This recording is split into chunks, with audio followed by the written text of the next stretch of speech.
Bueno, bendiciones. Vamos a ver si acá me va mejor. Estoy teniendo problemas con mi señal ahí en mi oficina. Si están conectados por ahí algunos, me dejan saber.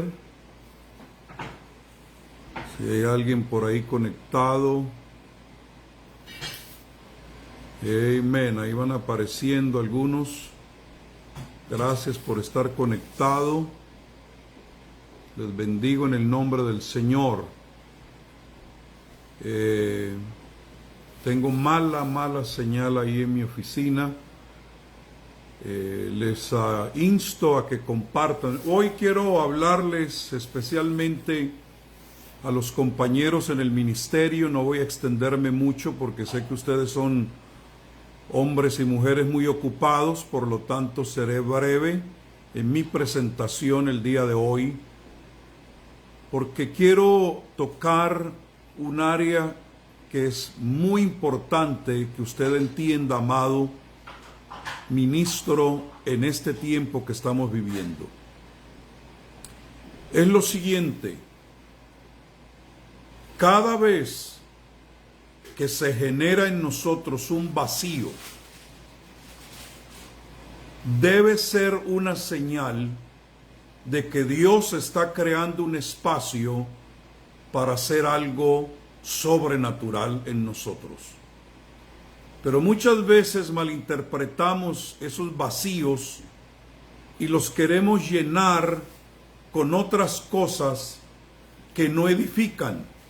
Y es ahí donde quiero utilizar el ejemplo de Demas, que fue un colaborador, un compañero del apóstol Pablo, pero que se desvía porque no entendió la manera como se llenan los vacíos. Muchas veces en la vida del ministro, cuando se sienten esos vacíos, se busca llenarlos con el autocontentamiento, con la autoconservación o con la autosuficiencia.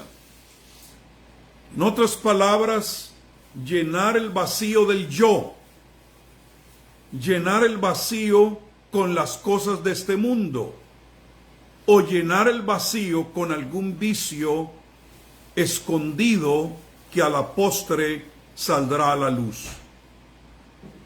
Entonces necesitamos aprender el día de hoy rápidamente a no llenar esos vacíos con cosas que Dios no ha diseñado para poderlos llenar, porque podemos cometer graves errores.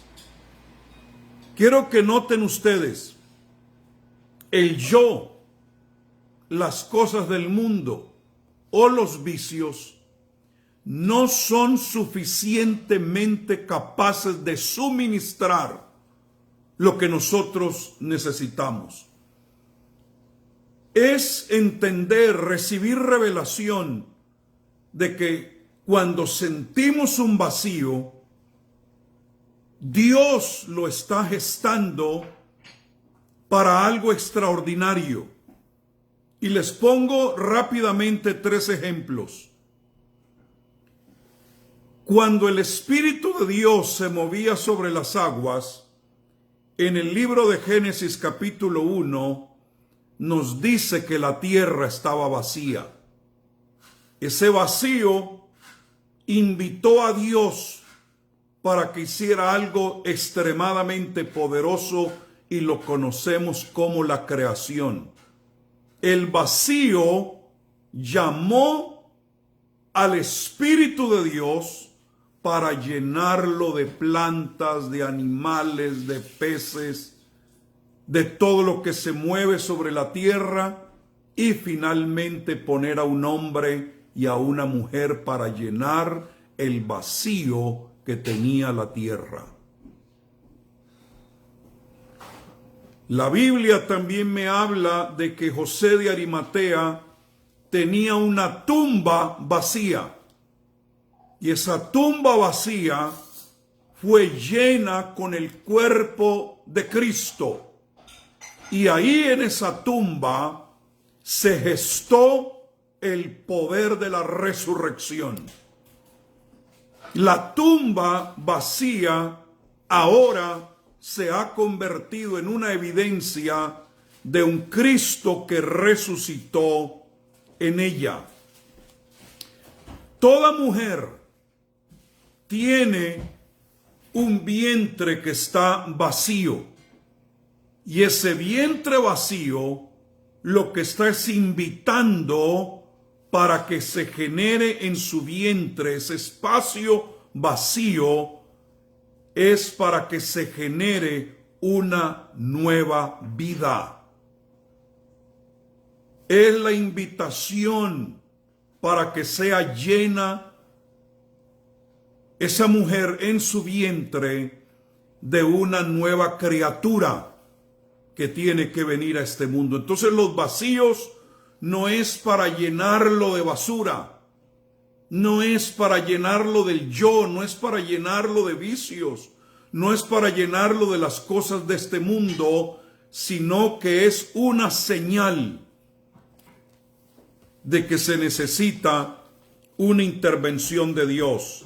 Estaba leyendo en el libro de Génesis, el capítulo 30, cuando Raquel siente ese vacío dentro de ella porque no tenía bebé y envidia a su hermana. Escúcheme, los vacíos tuyos no son el tiempo para envidias, porque las envidias, ministro, te van a generar cometer errores. Como aquel si está lleno, como aquel si tiene una congregación grande, como aquel si está prosperado, y mire cómo yo estoy vacío. No, el vacío lo que está diciendo es que hay espacio para un milagro, que se cumpla en ti el día de la creación, que se cumpla en ti el poder de la resurrección, un nuevo bebé, un nuevo ministerio. Entonces Raquel tuvo envidia de su hermana y decía a Jacob: dame hijos o si no me muero. No tolero ya más este vacío.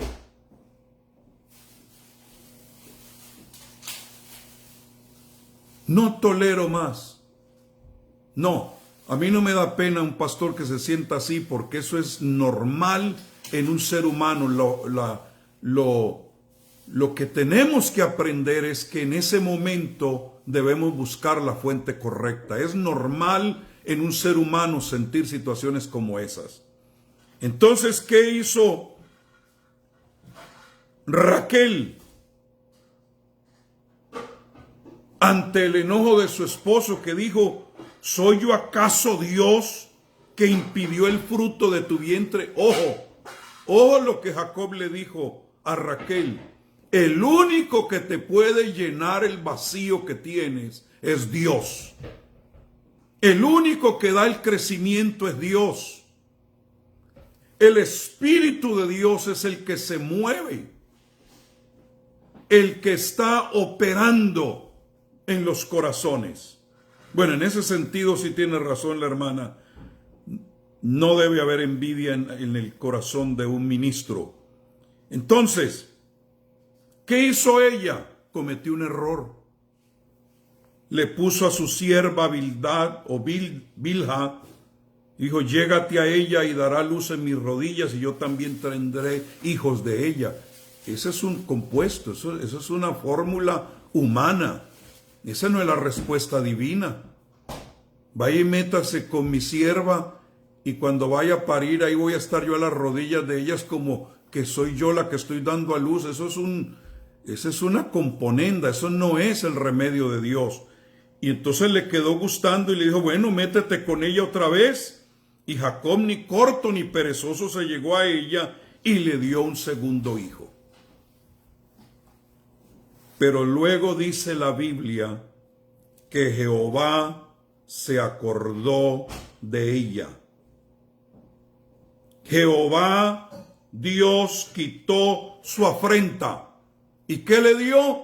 Le dio como resultado un José que llegó a ser príncipe, por encima de sus hermanos, y siendo de los menores, se le dio la doble unción, las bendiciones del cielo y las bendiciones de la tierra. ¿Por qué? Porque este fue concedido por Dios. Dios llenó el vacío del vientre de Raquel, y no fue ahora sus trampitas para poder llenar esos vacíos. Entonces, encontramos aquí al apóstol Pablo mencionándonos a un hombre que se llamó Demas, y no es por demás utilizar el ejemplo de este hombre. El nombre Demas significa popular, el hombre del pueblo, pero que algo había en su corazón porque estaba ligado a su ciudad natal, que era Tesalónica, donde se movía en Tesalónica por ser cabecera, por ser capital de Macedonia, por ser puerto, mucho tráfico de comercio, había abundancia de todo. Es más, Tesalónica significa aguas calientes, es decir, era un lugar donde habían aguas termales, un sitio humanamente hablando agradable. Pero Demas, que aparece en la carta a Filemón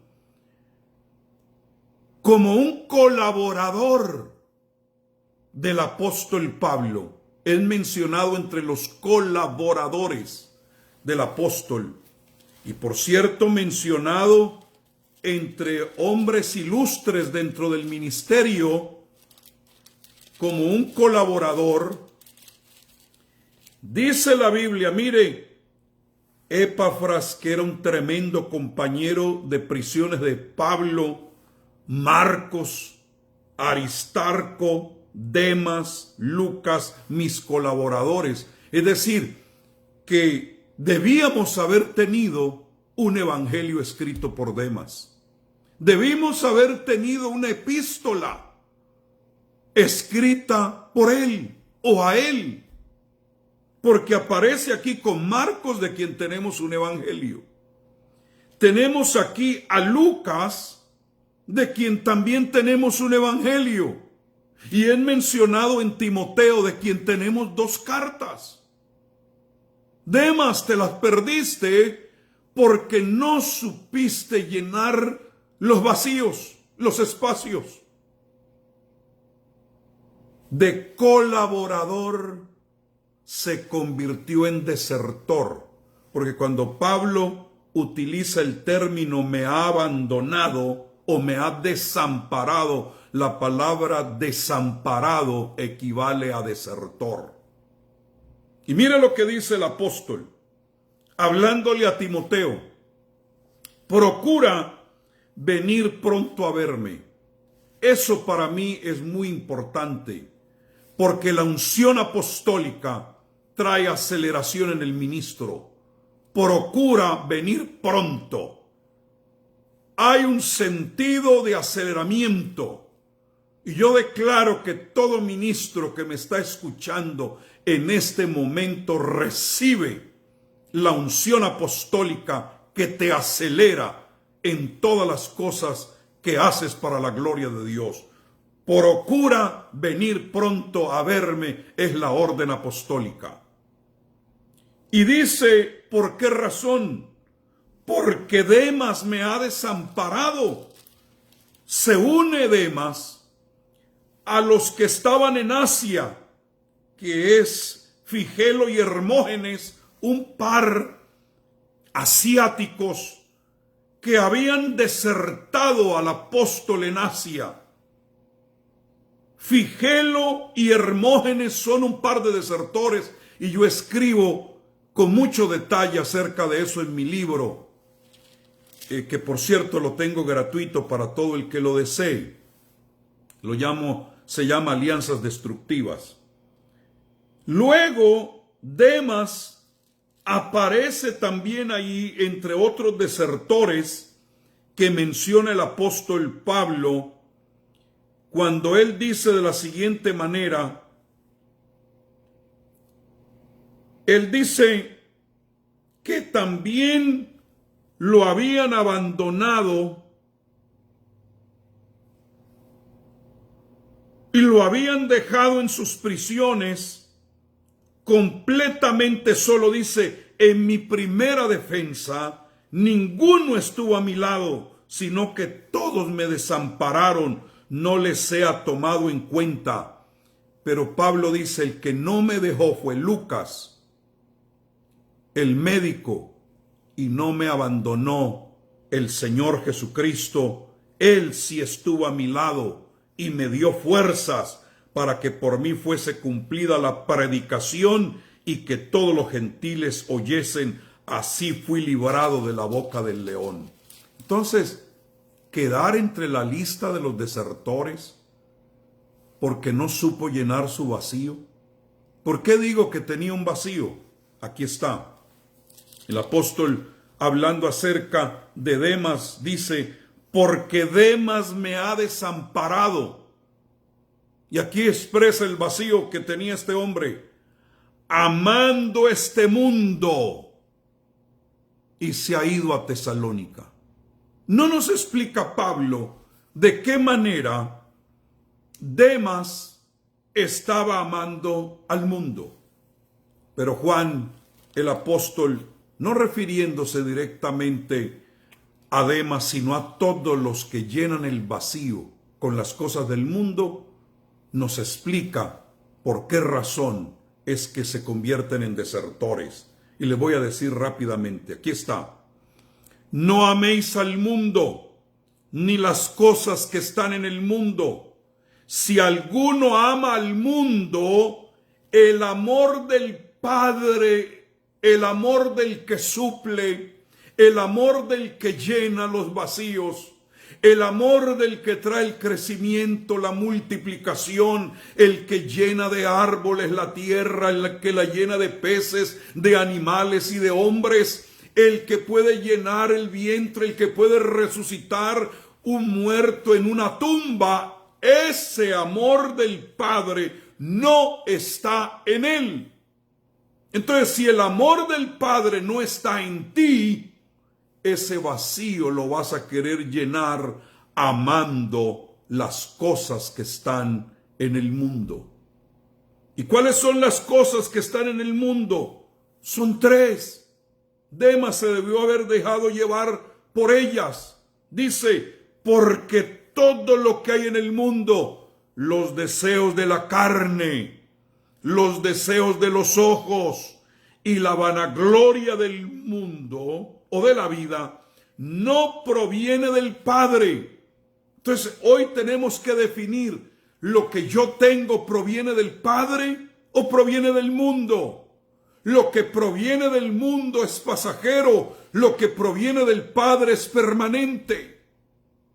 Ministro, llénate de lo que proviene del Padre. ¿Cuál es la proveniencia o de dónde proviene lo que usted tiene ahora? ¿Cuál es la fuente? Porque dice aquí Juan, y el mundo pasa y sus deseos, pero el que hace la voluntad de Dios permanece para siempre. Ahora termino con esto. Pablo también menciona a Demas en medio de un listado de hombres que habían aprendido a llenar el vacío con lo que genera el Padre. Y mire usted esta lista tan interesante de ministros, lo que Pablo tiene que decir acerca de ellos. Todo lo que a mí se refiere, os lo hará saber Tíquico, amado hermano y fiel ministro. Aleluya. Y consiervo en el Señor, el cual he enviado a vosotros para esto mismo, para que conozca lo que a vosotros se refiere y conforte vuestros corazones. El hermano Tíquico era un hermano fiel, era un consiervo del Señor y era un consolador que podía confortar los corazones del pueblo. Y si alguien puede confortar es porque está lleno del Señor. Este hermano Tíquico no estaba lleno de las cosas del mundo, estaba lleno del Señor y por eso podía confortar al pueblo. Luego menciona a Onésimo, amado y fiel hermano, otro fiel. La fidelidad a Dios llena los vacíos.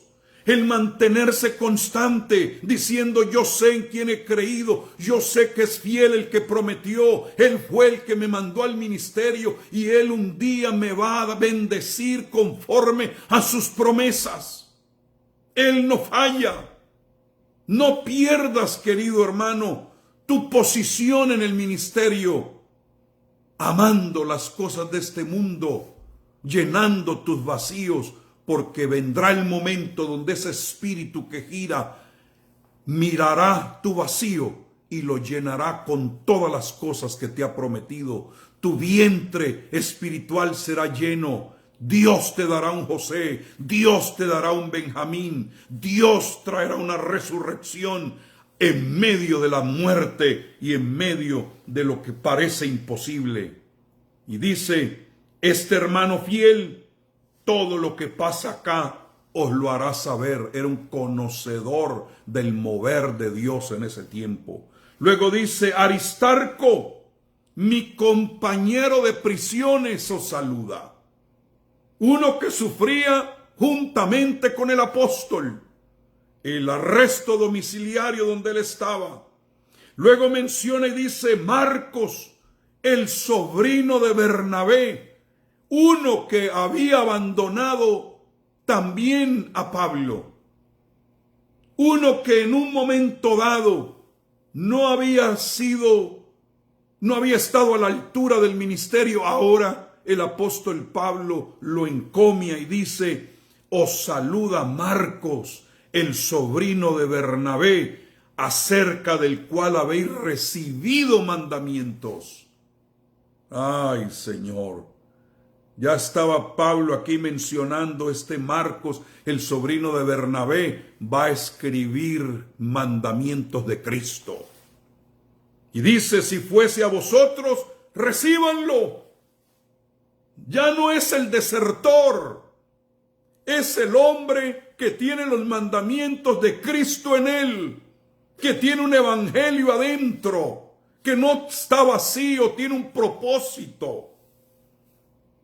Por eso le dice a la iglesia, recíbanlo, porque el hombre está lleno, no tiene vacíos.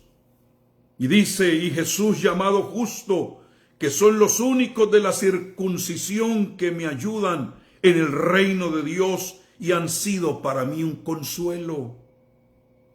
Toda esta lista era de hombres consoladores. Y luego dice, os saluda Epafras, el cual es uno de vosotros, siervo de Cristo, siempre rogando encarecidamente por vosotros en sus oraciones. Este hombre era un intercesor para que estéis firmes, perfectos y completos en todo lo que Dios quiere. Esa era la intercesión del hermano Epafras. Era un hombre que oraba para que el pueblo estuviera firme, perfecto y completo en todo lo que tenía que ver con Dios. Dime si no era un hombre que estaba lleno, supo llenar sus vacíos. Y luego dice el apóstol, porque de él doy testimonio de que tiene gran solicitud por vosotros y por los que están en la Odisea y los que están en Hierápolis. Os saluda Lucas, el médico amado, que acompañaba a Pablo y por eso pudo escribir el libro de los Hechos. Seguramente era el médico que acompañaba a Pablo en sus problemas que tenía en los ojos, es lo que algunos dicen. Y finalmente dice, y Demas. Pero si nota usted que Pablo, cuando escribe de Demas, ahí en Colosenses capítulo 4 no nos dice nada de él, solamente está en la cola, ya de salida. Ya Pablo como que está vislumbrando que aunque lo mencionó en Filemón como un colaborador, ahora ya no tengo más que mencionar su nombre, el popular, el ministro popular, el de gente, el que aplauden, pero no tengo nada más que añadir. Solo cuando ya está a punto de partir, lo pone en la lista de los desertores, de los que lo han abandonado. Ahora, yo me pregunto, ¿por qué el apóstol Pablo podía sufrir cárceles, podía sufrir prisiones, azotes, problemas en sus ojos de asunto médico? ¿Por qué era un hombre que estaba como enredado en un alambre de púas y no abandonó? Vivió una vida sobrenatural, vivió una vida en altura. ¿No sería que este hombre estaba lleno de algo de lo cual tú y yo, ministro de Dios, mujer y hombre de Dios, debemos estar llenos? Me despido leyéndoles lo que considero que es la razón por lo cual Pablo nunca abandonó, nunca desertó, nunca tiró la toalla, a pesar de estar enredado en un alambre de púas,